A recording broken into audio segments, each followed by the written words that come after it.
آگے ڈٹ کے کھڑا ہونا جو ہے یہ اسلام آپ کو کمانڈ کرتا ہے. یہ کیا ہے اس ملک میں؟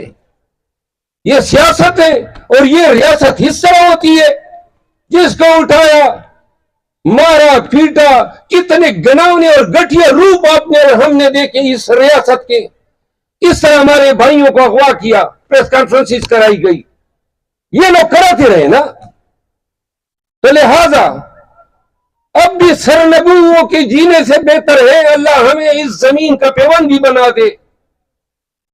اٹھنا ہوگا اور ایسے اٹھنا ہوگا کہ وہ ڈرائیں یا گولیاں چلائیں تو ہم نے سینہ تان کے ان کے سامنے جانا ہے. انہوں نے کوئی راستہ اور چھوڑا ہی نہیں ہے. 30,000 پاکستانی جوان مجھے مل جائے, میں قسماً کہتا ہوں کہ اس ریاست کی بدماشی اس کے پیچھے راستے سے نکلے گی.